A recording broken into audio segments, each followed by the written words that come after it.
to the homeless man who taught me the lesson. And back to the young man who wants to dedicate his life to service. What does this have to do with the two? You see, the narrative that in order to serve, you must let go of a professional aspiration is not the narrative of the believer. Because what needs to happen for this world to be set aright is that absolutely there need to be those people who are willing to let go of financial resource attachment in order for service. Like Tammy Mueller, like Caleb Mueller, who was murdered by ISIS despite her connection and her commitment to service. And when you read the letter that she sent to her parents before she was murdered, it's a letter of someone who is attached to this message of the divine inspiration to earth. She says, I see in the people I'm serving, in their eyes, that's where I find God. That was her exact words. And so I'm not sorry for what I gave, because I went seeking God in the eyes of those in need. And here we are. Here we are, and a father is asking me, should the young man leave medical school? So my answer is this.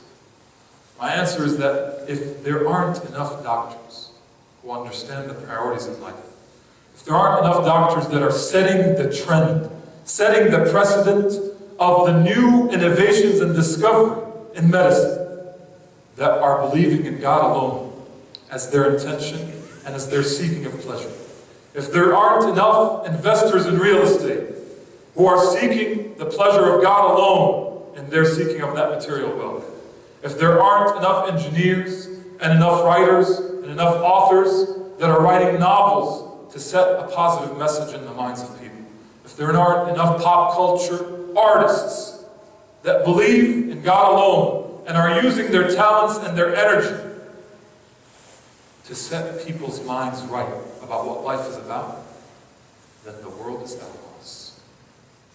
And Allah subhanahu wa ta'ala did not send the prophets with a message and the prophets with prophethood, except that they take people and they keep with them all the good that they have of manners and of characteristics and of talents and of passion, and enable them to guide those talents and those passions to elevate the world, to direct them to God. Because directing to God and elevating the world are equal. You cannot have connection with Allah subhanahu wa ta'ala. Connection with Allah cannot be without the equal sign that's next to it, and on the other side, elevating earth to what is most pleasing to Allah, to align with the divine will. No one can claim, and I'll say it again, and I'll say it again, and we've cited the ayat and the hadith before, and they are many. No one can claim connection to Allah if in their intention is not to absolve the earth of its gaps, of its issues that are making it far from the divine will on earth. They are one and the same. So my young brother who is considering leaving medicine in order to serve, the question is, where are your talents best used? If you are a young man in the circle of people who will mentor you to be one of the best doctors, and you have the energy and the passion to be one of the best doctors, then God wants you to be one of the best doctors and to exemplify a righteous person standing with the belief in God alone, standing, not swaying like other doctors who become experts and who become sought after, and their ego takes the best of them. And my brothers and sisters here know what I'm talking about. And their ego leads them to be tempted by every temptation that's laid in front of them. But you instead be a doctor who stays on the istiqamah. قُلْ رَبِّيَ اللَّهُ ثُمَّ اسْتَقِمْ. You stay straight. You stay with the path that God guided us to. And you call to God.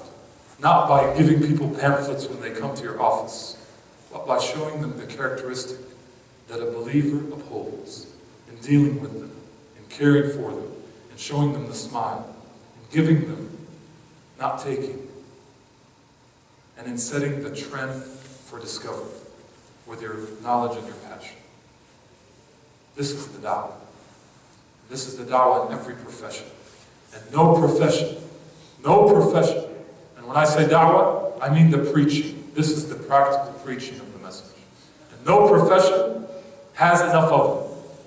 No one here can claim that my profession has enough examples of this. Even in a city like this where a lot of doctors are Muslim, and I'm aware, there's still not enough. So I ask Allah High and Exalted, wherever we are, whatever we're doing in our professional life or in our personal life, that we're setting a trend and an example for what Allah subhanahu wa ta'ala wants to see from us, so that we show people what this faith message is in our actions.